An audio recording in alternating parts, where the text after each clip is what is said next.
Janata news ప్రశ్నించే ప్రజాగొంతుక. మహబూబ్ నగర్ నగరపాలిక వార్డుల విభజన శాస్త్రీయంగా లేదని అధికారులు క్షేత్రస్థాయిలో పర్యటించి జరిగిన పొరపాట్లను సరిచేయాలని మున్సిపల్ మాజీ చైర్మన్ నరసింహులు డిమాండ్ చేశారు. బీఆర్ఎస్ పార్టీ కార్యాలయంలో ఏర్పాటు చేసిన విలేకరుల సమావేశంలో ఆయన మాట్లాడారు. శాస్త్రీయంగా మహబూబ్ నగర్ నగరపాలిక వార్డుల విభజన చేయాలని కోరారు. ఇచ్చిన హామీలు అమలు చేయకపోవడంతో ప్రజల నుంచి వ్యతిరేకత ఉన్న నేపథ్యంలో గెలిచేందుకు అవకాశం ఉన్న విధంగా అధికార పార్టీల నాయకులు కొత్త వార్డులు ఏర్పాటు చేసినట్టు చెప్పారు. ఇదే విధంగా వార్డుల విభజన చేస్తే భవిష్యత్తులో అభివృద్ధికి ఆటంకం కలుగుతుందని అన్నారు. పెద్ద గ్రామ పంచాయతీలు వార్డుల పేరు కనుమరుగయ్యే విధంగా విభజన చేశారని పేర్కొన్నారు. స్థానిక ప్రజల మనోభావాలు దెబ్బతినే విధంగా కొత్త వార్డుల ఏర్పాటు ఉందని తెలిపారు. అధికారులు సరిచేయకుంటే ప్రజాక్షేత్రంలోకి వెళ్లి ప్రజలకు వాస్తవాలు వివరించి పోరాటం చేస్తామని పేర్కొన్నారు. పట్టణ అధ్యక్షులు శివరాజ్ మాట్లాడుతూ గతంలో వార్డుల విభజన సమయంలో అందరూ ఒప్పుకున్న తర్వాతే ఆమోదం తెలిపినట్టు చెప్పారు. మాజీ మంత్రి శ్రీనివాస్ గౌడ్ అన్ని పక్షాల సలహాలు తీసుకున్న తర్వాతే ముందుకు వెళ్లాలని అధికారులకి చెప్పిన విషయాన్ని ఆయన గుర్తు చేశారు. ఒక దగ్గర కూర్చొని వార్డుల విభజన చేయడం కాదని అన్ని పార్టీలతో సమావేశం నిర్వహించాలని, సీనియర్ వార్డు మెంబర్లతో సమావేశం పెట్టి వారి నుంచి అభిప్రాయాలు తీసుకోవాలని కోరారు. ఇదే రీతిగా అధికార పార్టీ తీరు ఉంటే ఎన్నికల్లో తగిన గుణపాఠం ప్రజలు చెప్తారని పేర్కొన్నారు. కొన్ని వార్డుల్లో ఎక్కువ ఓట్లు ఉన్నాయి, కొన్ని వార్డుల్లో ఎక్కువ ఓట్లు ఉన్నాయని అన్నారు. చేస్తున్న పొరపాట్లను ఎత్తి చూపితే ప్రతిపక్షం నాయకులు అనవసర ఆరోపణలు చేస్తున్నారని చెప్పడం సరికాదని తెలిపారు. ముడా మాజీ చైర్మన్ గంజి వెంకన్న, మున్సిపల్ మాజీ వైస్ చైర్మన్ గణేష్, మాజీ కౌన్సిలర్స్ అనంతరెడ్డి, రామ్ లక్ష్మణ్, సీనియర్ నాయకులు శ్రీనివాసరెడ్డి, సుధాకర్, శరత్, చంద్రారెడ్డి తదితరులు పాల్గొన్నారు. మీడియా సమావేశానికి ముఖ్య కారణం మన మహబూబ్ నగర్ మున్సిపాలిటీని గతంలో బీఆర్ఎస్ పార్టీ ఉన్నప్పుడు మాజీ మంత్రి శ్రీనివాస్ గౌడ్ గారు మినిస్టర్గా ఉన్నప్పుడు, నేను చైర్మన్గా ఉన్నప్పుడు మున్సిపాలిటీని కార్పొరేషన్గా అన్ని అంగాలతో ఎక్కడ ఏది విధంగా పొరపాటు లేకుండా కార్పొరేషన్ ఏర్పాటు చేయడానికి అన్ని ప్రక్రియ స్టార్ట్ చేసినాం. ఆ తర్వాత 27/1/2025 నాడు జీవో నెంబర్ 269 ప్రకారం కార్పొరేషన్ మామూలు ఏర్పాటు జరిగింది. చాలా సంతోషం. కానీ ఈరోజు 29/5/2025 నాడు డిలిమిటేషన్ వార్డును మన టీటీపల్లి జైనలిపులు కలుపుకొని 60 వార్డులు చేయడం జరిగింది. ఆ వార్డులను డిలిమిటేషన్ వాళ్ళు శాస్త్రీయంగా చేయకుండా వాళ్ళు ఇష్టారాజ్యంగా అధికారులతో మమేకమై అధికారులకు ఏ విధంగా అధికార పార్టీ చెప్తే అధికారులు ఆ విధంగా చేసిందని ప్రజలు కూడా అంటున్నారు, మేము కూడా చెప్తున్నాం. ఖచ్చితంగా గతంలో మీరు అడిగినారు, గతంలో కూడా 41 వార్డు ఉంటే 49 వార్డు 8 వార్డు పెంచి ఎక్కడ ఏ విధంగా పొరపాటు జరగకుండా అందరి అభ్యంతరాలు స్వీకరించిన తర్వాతనే ఆ రోజు నోటిఫికేషన్ ఇవ్వలేదు. మీరు కూడా ఇప్పుడు ప్రజలు మీకు అవకాశం ఇచ్చారు. మీరు కూడా నాకు తెలిసిన సమాచారంలో ప్రజలు కూడా లోన్లో అనుకుంటారు, మీరు 30 నుంచి 40 వార్డులని ఏ విధంగా మనం గెలవాలని అనుకూలంగా ఏ విధంగా చేసుకున్నారనే తాపత్రయంతో మీరు అధికారులు అందరు కలిసి అధికారులను కూర్చోబెట్టుకొని ఈ విధంగా చేసిందనే భావన ఉంది. ఖచ్చితంగా ఈరోజు మేము నిన్ననే మా భారత రాష్ట్ర సమితి తరఫున కమిషనర్ గారికి లెటర్ ఇవ్వడం జరిగింది. వాళ్ళు కలెక్టర్ గారు కూడా, గౌరవ కలెక్టర్ గారు కూడా నేను ఒకటే విన్నపం చేస్తున్నారు, శాస్త్రీయంగా మళ్ళీ ఒకసారి అధికారులను వార్డు వైజ్ పంపించి ఆ రోడ్ మ్యాప్ వార్డు వైజ్ కూడా రోడ్ మ్యాప్ తయారు చేసి ఎక్కడ నుంచి స్టార్ట్ అవుతుంది ఎక్కడ ఎండ్ అవుతుందని కూడా వార్డు వైజ్గా రోడ్ మ్యాప్ కూడా ఇవ్వాలి. ఇచ్చి మీరు మళ్ళీ నోటిఫికేషన్ ఒకసారి మళ్ళీ ఇచ్చేస్తే ప్రజలు కూడా, ఎందుకంటే వాళ్ళు అక్కడిక్కడ చేస్తే అభివృద్ధి కూడా గుర్తుపడుతుంది. ఖచ్చితంగా మీరు అధికారంలో ఉన్నారు, ఖచ్చితంగా ప్రజలందరికీ న్యాయం చేసేవలసిన బాధ్యతలు శివరాజ్ అన్నట్లు అక్కడ ఉన్న వార్డు ఉన్న పెద్దలు సీనియర్ సిటిజన్స్ కానీ వాళ్ళ స్థలాలు సూచనలు తీసుకొని ఏ విధంగా చేయాలి, అదే నేషనల్ హైవే తీసుకొని ఆ ట్రాక్ తీసుకొని దాన్ని మీ నార్త్ ఈస్ట్ ఎట్లయినా చేసిండ్రు దాని ప్రకారం స్టార్టింగ్ ఎక్కడ ఎండింగ్ పాయింట్ చేయకుండా ఇష్టారాజ్యంగా వీళ్ళు చేసిండ్రు. అది ప్రజలకు ఇస్తారు. ఈరోజు వాళ్ళు అంటున్నారు 100% వాళ్ళు శాతగాక ఇస్తే అబంధాలు చేస్తున్నారు, మేము 3% చేస్తున్నారు. ప్రజలు ఎప్పుడు వస్తుందో ఎదురు చూస్తున్నారు ఎలక్షన్. ఖచ్చితంగా మీరైతే ఇచ్చిన వాగ్దానాలు ప్రజలకు నెరవేర్చకుండా ఈరోజు కళ్యాణ లక్ష్మి కానీ దాంతోపాటు తులం గోల్డ్ కానీ ఇంతవరకు 15 నెలలు అవుతుంది. ఇంతవరకు మీ ఏ ఒక్క హామీ కూడా రైతులు కూడా అరకొర రైతు రుణమాఫీ 50% చేసి చేతులు దుక్కున్నారు. ఈరోజు మీరు పోండి ఎలక్షన్లో మీకు ఏ విధంగా ప్రజలు గుణపాఠం చెప్తారో అది ఖచ్చితంగా దగ్గరలోనే ఉంది. మీరు ఇప్పటి వరకు ఏది ఒక ఫ్రీ బస్సు తప్ప ఆ గ్యాస్ కూడా అరకొరగానే ఉన్నది. ఆ 2 స్కీమ్ తప్ప మీ ఎలాంటి ఏ ఒక్క స్కీమ్ 420 హామీ ఇచ్చింది, ఒక్క హామీ కూడా సరి అయిన ప్రజలకు చేయలేరు. యువతకు నిరుద్యోగ వృత్తి అన్నారు, వాళ్ళకి ఏలే. ఆ స్కూటీలు ఇస్తామన్నారు, వాళ్ళకి ఏలే. ఇంకా చాలా స్కీములు ఉన్నాయి, ఎవ్వరికి ఏ చేయలేదు. మీ ప్రభుత్వం మీద ప్రజలు కోపంతో కసితో ఉన్నారు. ఖచ్చితంగా రాబోయే ఎలక్షన్లో మేయర్గా టీఆర్ఎస్ పార్టీ అభ్యర్థి అఖండ విజయంతో గెలిచి మహబూబ్నగర్ కార్పొరేషన్ టీఆర్ఎస్ పార్టీ కైవసం చేసుకుందని ఈ సందర్భంగా తెలియజేస్తున్నా. నేను ఒకటే చెప్తున్నా, మరొకసారి గౌరవ కలెక్టర్ గారికి మీరందరూ కమిషనర్ గారికి ఒక లెటర్ ఇచ్చినాము, దాన్ని మీరు ఒకసారి కమిషనర్ గారికి చెప్పి ఆ వార్డు విభజన మరొకసారి శాస్త్రీయంగా చేయాలని మా బీఆర్ఎస్ పార్టీ తరఫున ఖచ్చితంగా మేము విన్నపమిస్తున్నాం. ఖచ్చితంగా ఇది పారదర్శకంగా చేయాలని మేము మరొకసారి మా పార్టీ తరఫున కోరుకుంటున్నాం. డిలిమిటేషన్ పారదర్శకంగా జరగకపోతే మీ కార్యాచరణ డీలిమిటేషన్ కార్యాచరణ పోతే మేము ఓటుకు అనేది కాదు, జనం తీర్పు చెప్తారు. వాళ్ళకు కూడా మేము అవగాహన చేస్తాం. వాళ్ళు ఎక్కడైతే అధికార పార్టీ ఉన్నో అధికార పార్టీకి అనుగుణంగా చేశారు కాబట్టి ఈ విధంగా అని చెప్పి మేము ప్రజల లోపల తీసుకుపోయి వాళ్ళు చైతన్యం చేస్తాం. ఎక్కడైనా మేము చెప్పేది అంటే ఇది అభివృద్ధి కూడా ఆటంకం జరుగుతుంది. ఇక్కడ ఉన్న వార్డు చెప్పేసి అక్కడే చేస్తే వచ్చే కార్పొరేటర్ ఎవరైనా ఉండొచ్చు, అభివృద్ధి చేయాలంటే అభివృద్ధి ఇప్పటి ఆటంకం జరుగుతుంది. అందుకొరకు ప్రజలకు పారదర్శకంగా చేయాలి. అక్కడ ఉన్న సీనియర్ సిటిజన్ కలిసి నీవు వార్డ్ వైజ్గా నీవు రోడ్ మ్యాప్ పెట్టుకొని నీవు ప్రతి వార్డు కూడా స్టార్టింగ్ పాయింట్ ఎండింగ్ పాయింట్ అవగాహన చేయాలి. చేసి నీవు నోటిఫికేషన్ ఇస్తే బాగుంటుందని మీ ద్వారా తెలియజేస్తాను. అప్పన్నపల్లి విలేజ్ పేరే లేదు, ఎదురే పేరే లేదు. ఇప్పుడు ఏవైతే కొత్త కాలనీలు వచ్చినాయో ఆ కాలనీలో పేర్లు పెట్టిండ్రు, టిఫిన్ సెంటర్లో పేర్లు పెట్టిండ్రు, అపోలో ఫార్మసీ అని పెట్టిండ్రు.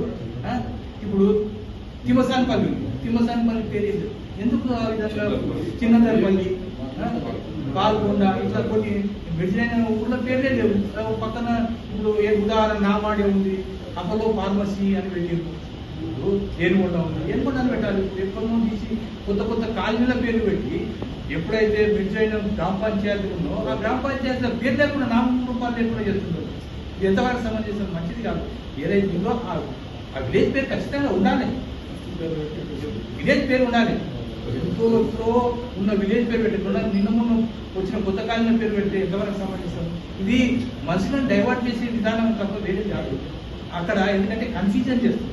కాలనీ పేరు పెట్టి ఊరు పేరు లేకుండా ఏదైనా మంచి పద్ధతి పారదర్శకంగా ఉండాలి. మనం ప్రభుత్వంలో ఉంటాం కాబట్టి పారదర్శకంగా చేయాలి. ఒరే కానీ ఏ ప్రభుత్వం వచ్చినా పారదర్శకంగా చేయాలి. ఇప్పుడు విలేజ్లను ఈ సంవత్సరాలు ఉన్న విలేజ్లను ఏదేదు పాల్గొండ, అప్పన్నపల్లి, చిన్నదర్పల్లి కానీ, బోయపల్లి కానీ, తిమ్మసానిపల్లి కానీ ఇట్లా విలేజ్ల పేర్లు లేకుండా ನೀವು నోటిఫికేషన్గా ఇస్తే ఏ విధంగా ఉంటుంది, దాన్ని ఎలాగా అర్థం చేసుకున్నారు ప్రజలు, వాళ్ళ మనోభావాలు దెబ్బతిన్న గ్రామ ప్రజలకు.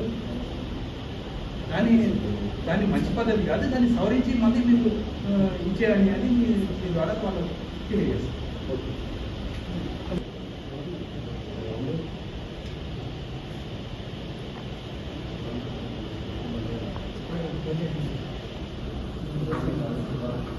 అని మీ ద్వారా తెలియజేస్తారు. అప్పన్నపల్లి విలేజ్ పేరే లేదు, ఎదురే పేరే లేదు.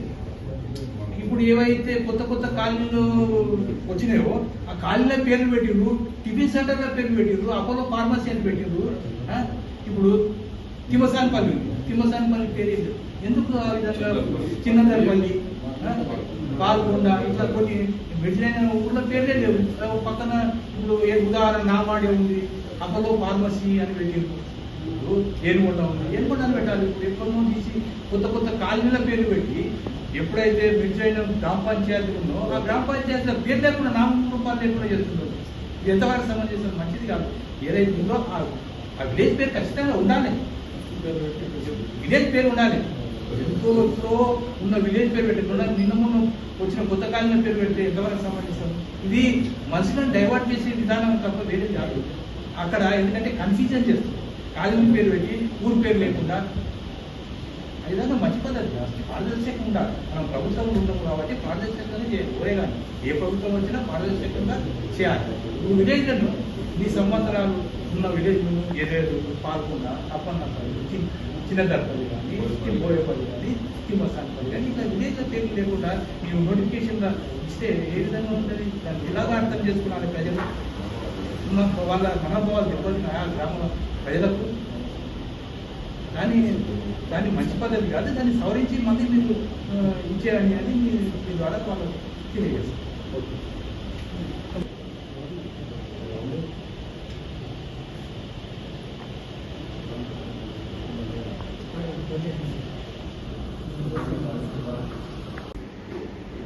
ఈరోజు బీఆర్ఎస్ పార్టీ ఆధ్వర్యంలో ఇక్కడ మీడియా సమావేశం ఏర్పాటు చేయడం జరిగింది. ఈ సమావేశానికి మా పెద్దలు మాజీ చైర్మన్లు కె నరసింహ గారు, అదేవిధంగా వెంకన్న గారు, గణేష్ గారు, అదేవిధంగా శ్రీనివాస్ రెడ్డి గారు, అనంతరెడ్డి గారు, మా కౌన్సిలర్స్ అందరూ కూడా ఈ సమావేశంలో పాల్గొనడం జరిగింది. అదేవిధంగా మీడియా మిత్రులకు కూడా నమస్కారం తెలియజేస్తూ, మరి మహబూబ్నగర్ మున్సిపాలిటీ 49 వార్డు ఉన్నది, 60 వార్డులుగా డివిజన్గా కార్పొరేషన్ దిశగా మహబూబ్నగర్ ఏర్పాటు చేయడం జరిగింది. దాంట్లో ఈ డివిజన్ వార్డుల విభజన అయితే జరిగిందో అది శాస్త్రీయంగాని పారదర్శకంగాని జరగాలని చెప్పేసి మేము తెలియజేస్తున్నాం. ఎందుకంటే ఈ ఏదైతే నార్త్ నుంచి తీసుకొని ప్రాంతీయ రోడ్లు కానీ తర్వాత జాతీయ రోడ్లు కానీ అనుసంధానం చేస్తూ పారదర్శకంగా జరగలేదు. ఈ డీలిమిటేషన్ ఏదైతే ఉందో వార్డుల విభజన మరి ప్రజలందరూ కూడా అఖిల పక్షాలు కానీ తర్వాత ప్రజా సంఘాలు కానీ సీనియర్ నేషనల్ కానీ సీనియర్ సిటిజన్స్ కానీ తీసుకొని చేసిండే బాగుండే. వారు ఈ చేసిన అయితే సిబ్బంది ఉందో టౌన్ ప్లానింగ్ సిబ్బంది కానీ అక్కడ ఉన్న సిబ్బంది కానీ వారికి అవగాహన లేదు. ఈ కమిషన్ కూడా కొత్తగా ఉన్నాడు. ఈ మహబూబ్నగర్ని ఏ విధంగా మరి వార్డుల విభజన పూర్తిగా చేయాలని చెప్పేసి ఆ సిబ్బందికి తెలియదు. వాళ్ళు ఒక దగ్గర కూర్చొని మ్యాప్ పెట్టుకొని ఏదైతే వార్డులలో దిశలు ఏదైతే ఉన్నారో ల్యాండ్ మార్క్ ఇచ్చినారో ఆ ల్యాండ్ మార్క్ తోటి చూస్తే కొన్ని వార్డులు ఎక్కువ ఉన్నాయి, కొన్ని వార్డులు తక్కువ ఉన్నాయి. అక్కడ ఓటర్లు మా వార్డు తీసుకో, 14వ వార్డు తీసుకో, నా వార్డు తీసుకుంటే ఇప్పుడు యాజిటీస్గా 14వ వార్డు ఏదైతే ఉందో ఇంతకుముందు 14వ వార్డు, మరి దానికి గుల్లబడతాండ పాలిటెక్నిక్ ఏరియా, ఏకలవ్య కాలనీ, మధ్య కాలనీ ఇవన్నీ కూడా కలిపినారు. దాదాపుగా 5,000 ఓట్లు వాళ్ళు ఏదైతే చూపిస్తున్నారో ఆ ల్యాండ్ మార్కులు దాని ప్రకారంగా చూస్తే చాలా ఓట్లు ఎక్కువ ఉన్నాయి, కొన్ని వార్డులు తక్కువ ఉన్నాయి. అది పారదర్శకంగా జరగాలని చెప్పేసి మేము బీఆర్ఎస్ పార్టీ నుంచి తెలియజేస్తున్నాం. అదేవిధంగా మరి ఈరోజు ఏదైతే అధికార పార్టీ ఉన్నారో వారు ప్రతిపక్షాలను ఎదుర్కోలేక ప్రతిపక్షాలు రాజధాన చేస్తున్నాయి అని తెలియజేస్తున్నారు. మేము ఒకటే అధికార పార్టీకి మీరు చేస్తున్నది ఏదైతే ఉన్నదో ఆ రోజు 6 గ్యారంటీలు 100 రోజులు అమలు చేస్తానని చెప్పేసి ఏదైతే మీరు ప్రజలకు హామీ ఇచ్చిండ్రో ఈ రోజు 6 గ్యారంటీలు ఏడే అమలైనాయి. రైతులు ఒక పక్క వాళ్ళు రైతు భరోసా రాలేదని చెప్పేసి వారు రైతులు ఈరోజు ప్రజల ఊర్లో పోతే మీకు తెలుస్తుంది. అదేవిధంగా మరి ఆసరా పెన్షన్లు ఇంట్లో ఇద్దరికి 2,000 రూపాయల నుంచి 4,000 రూపాయలు చేస్తా ఉన్నారు. ఇంట్లో ఇద్దరికి ఇస్తామని చెప్పిండ్రు. అదేవిధంగా మహిళలకు 2,500 రూపాయలు పింఛన్ ఇస్తామని చెప్పిండ్రు. అదేవిధంగా తులం బంగారం ఇస్తామని చెప్పిండ్రు.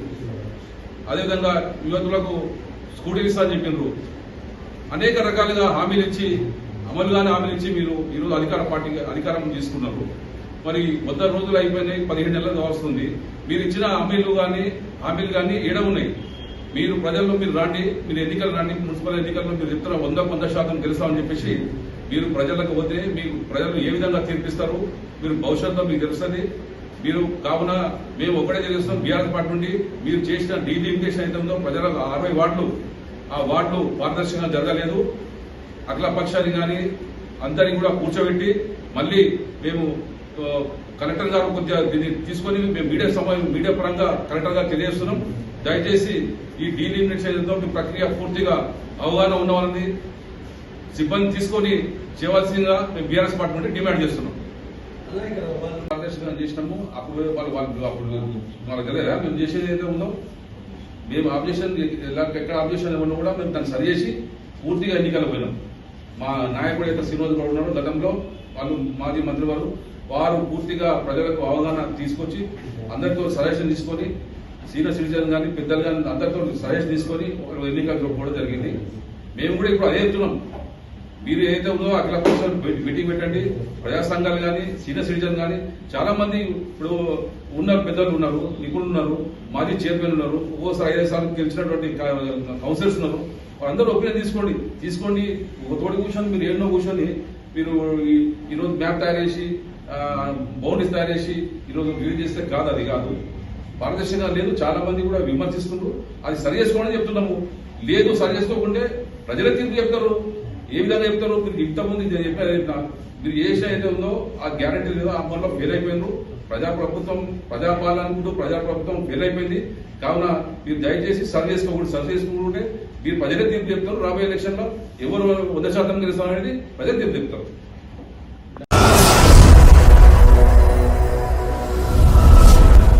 జనతా న్యూస్ ప్రశ్నించే ప్రజాగొంతుక.